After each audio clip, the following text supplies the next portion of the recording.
Oh, this might be the most overly cooked I've seen a rapper in a long time, maybe ever.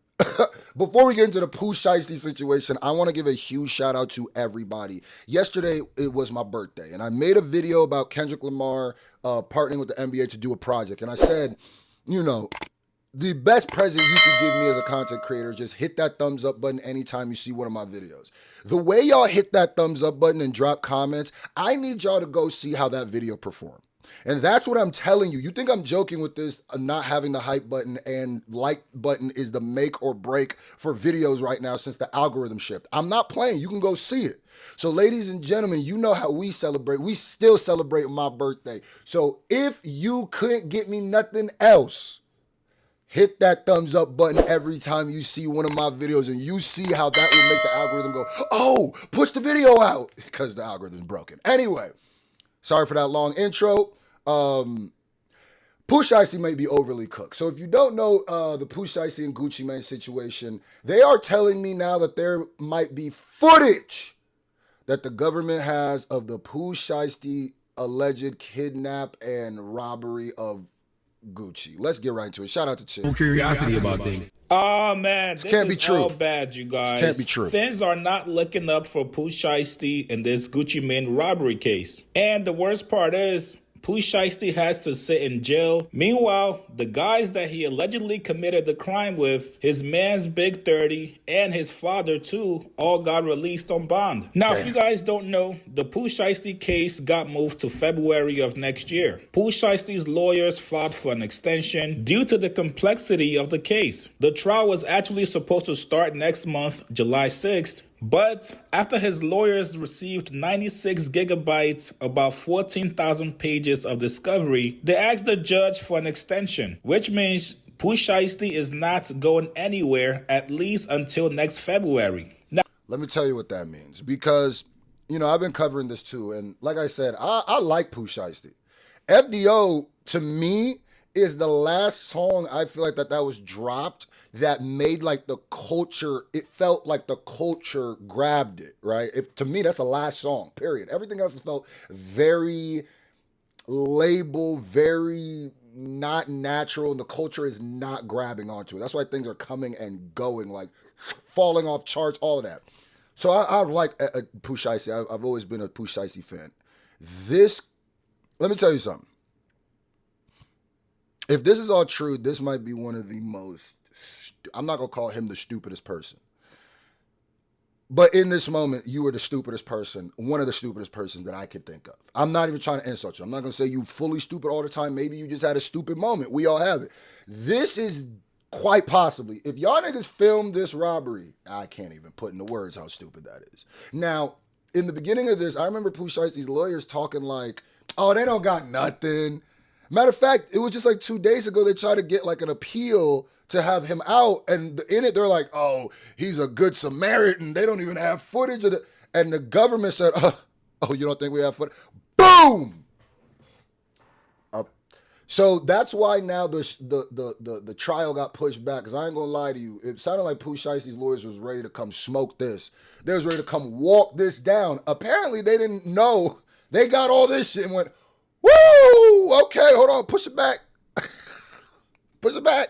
This is not good. Until next February. Now, to make matters worse for Pooh Shiesty, last month, his attorney, you know why they push it back as soon as you hear this. Brad Cohen, actually dropped out from the case. Let's talk Pooh Shiesty. Quick update on Pooh Shiesty's case.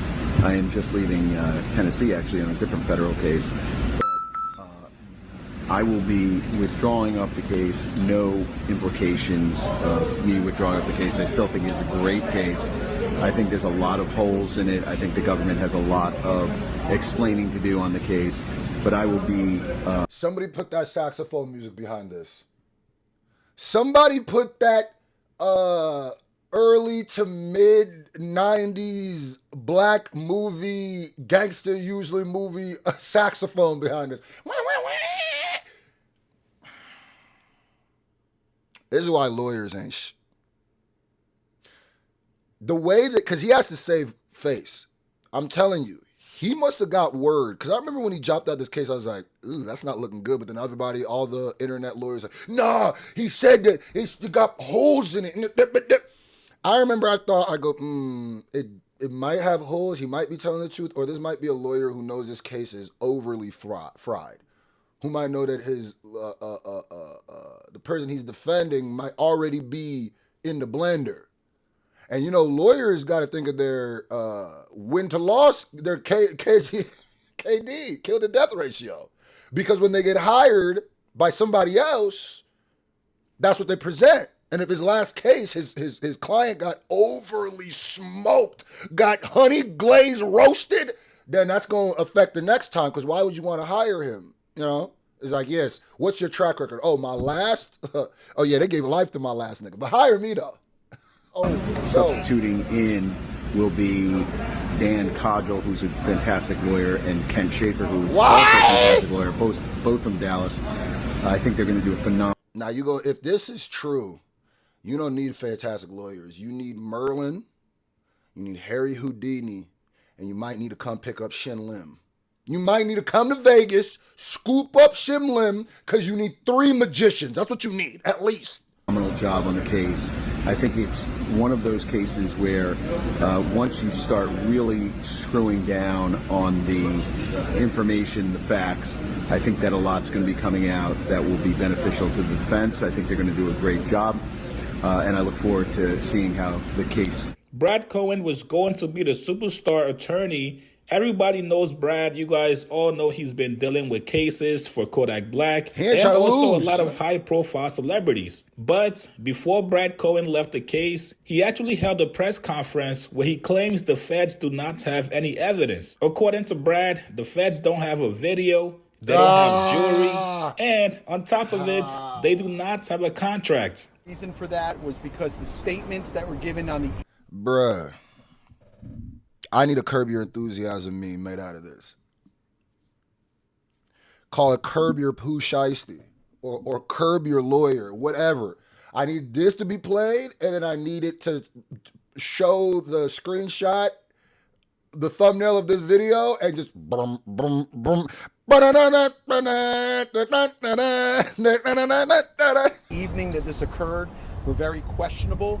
I think the way that the statements were made, what was made, what allegedly was witnessed and what wasn't witnessed, gave great pause to the FBI. The FBI doesn't take 3 months to arrest someone if they believe everything that was said on the night that it occurred.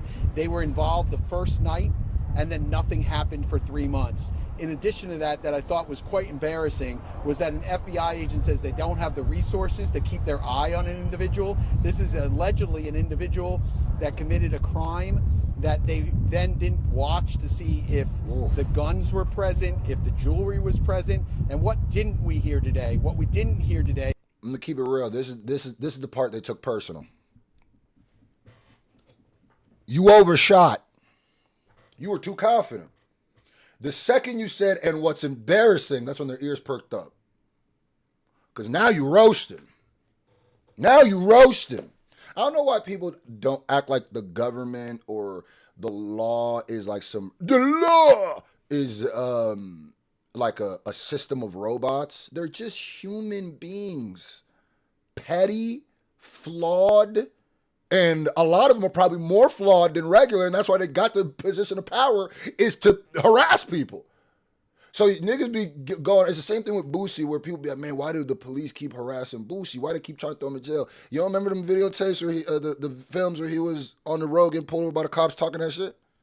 You ain't heard him talking crazy about the judges and you think they just gonna forget that? Oh, you don't know what country you in. Oh, you really think you free? Yo ass thought you was free. No, sir, nigga. There is no contract. This is a contract. They have no contract. They have no video. Apparently, they're saying they do now have the contract in the video, allegedly. Of this alleged signing of a contract. They have no guns. They have no jewelry. They have none of that physical evidence. What they have is they have allegedly 5 individuals, one of them being... Mind you, it might be confusing how this was edited. This happened first, and then the video where he dropped out. So he must have dropped this. Somebody sent him what they had. He went, all right, I'm out. I'm going to switch somebody else. I'm gonna give you a different lawyer, aka I'm gonna throw this grenade on his lap and run the fuck away. Very well-known individual that is allegedly cooperating with the government and making these allegations against my client and many more. I'm going to take like 1 or 2 questions and then we're going to scoop. Well, the feds took that personally. In a new filing from yesterday, the government argued that Pooh Shiesty should not be allowed out under any circumstances, writing no condition of release can protect the community or witnesses against Williams Jr. from the danger he poses. The prosecutors went on to say, the danger here is concrete. Williams Jr. himself has shot at least 2 people. Damn. He leads a Memphis street gang of roughly 100 members. He's a man who can summon an armed entourage at will. God damn, they're trying to make Pooh Shiesty look like Thanos out here. And Definitely got that nigga sounding like the Baba Yaga. But I'm not gonna lie to you. Like I said, I love FDO. I still work out to FDO to this day. It's in my playlist. I love I could rap damn near word for word FDO. The issue is if you know the lyrics of FDO and you see the situation that's going on now, you go, well, nigga, FDO is just a goddamn long ass, hard ass confession. Nigga, that's all that is. 30, pass me that Drake. Unfortunately, I'm CEO and the top shooter of my gang. These are some quotes. My daddy, my Code D, jumped in the streets. He showed me lanes. And it also doesn't stop there. The feds also say they have video footage tied to the alleged Pooh Shiesty robbery case. And this might be the worst damning footage ever. This is where my man's is overly cooked. Overly cooked. You should have took this man out the air fryer about 2 to 3 minutes ago. This boy overly flame broiled right now. You're telling me, and this is why you gotta just wait and stop being internet detectives. Because the one thing I've learned in the last couple years is the feds or the police will never show you all the evidence that they have right away. So when we try to start litigating cases off the first thing we hear, we're usually wrong because the first thing like, what do they even got? The lawyer didn't even know. The lawyer said what they got. It's not like they got screenshots. What they got? They got screenshots? And it's like, nigga, we got screenshots. And you know the funniest thing is in that video, the lawyer, he looked like he was at an airport. That nigga about to go to Bogota, Colombia. You ain't about to see this. The feds claim they have the video footage that was taken by Big 30 where Pooh Shiesty and Big 30 such a...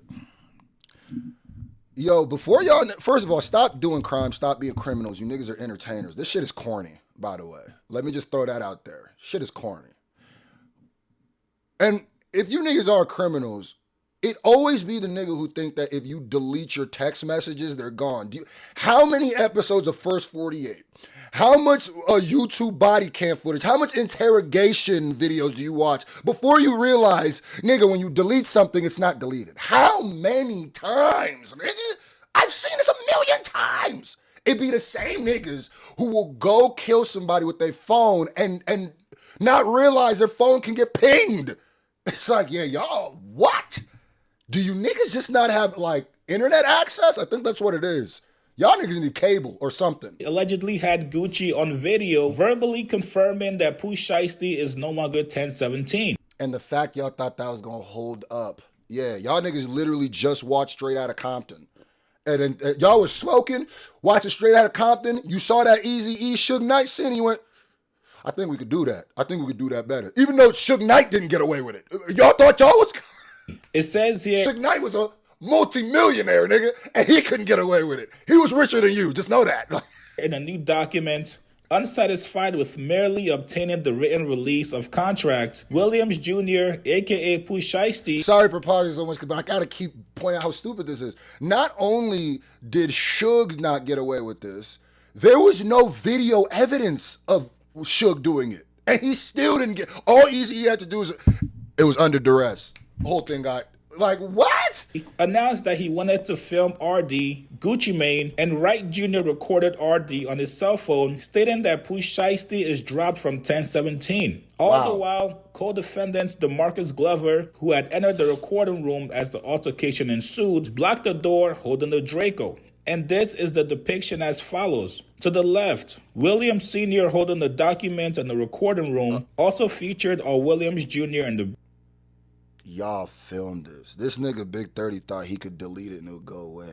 Y'all filmed this. Back and RD, aka Gucci Mane, in yellow. Now, whenever this video gets released to the public, it is going to be one of the most craziest days on social media. We get to see Gucci Mane in a whole different light, being under duress by Pooh Shiesty and his guys, verbally releasing Pooh Shiesty from his contract. Now, Pooh Shiesty's crew thought because they deleted this footage from their cell phones that it would never be recovered. That was probably stupid mistake number 850. As we just saw with the Fulio case that just concluded, no matter what you delete... It's not just the Fulio case. There's a million cases where nigga... A million... It doesn't have to be rappers, bro. There's a million cases every... Today, somewhere in this country, there will be multiple cases determined by a nigga thinking he deleted the evidence and it pops back up. Today. I'll put money on it. That's how common it is. Today, someone will lose their freedom because they stupid ass thought they deleted the text messages. That's what's going to happen. Your phone, the feds always have a way to get it back. But I just want you to watch for a few minutes what is occurring in... Man, I don't got to watch. Basically, that Fulio shit turns my stomach. But... yeah, so we gonna cover it. I did see Pooh Shiesty just dropped a song with Glorilla, and I will be reacting to it because who knows, man. This may be the last Pooh Shiesty verse that I hear. I don't know, like, new one, but like, hey, man. Like I said, bro, I could be a fan of the music and say this is the dumbest thing ever. I don't like this. And if Fulio, I mean, not Fulio, I'm reading Fulio. If Pooh cannot mature or be better, this is what was always going to end up happening. He was always the Pooh Shiesty story was always going to end the same because he didn't want to evolve. He just didn't. And damn, this is some boy Hall of Fame stupid.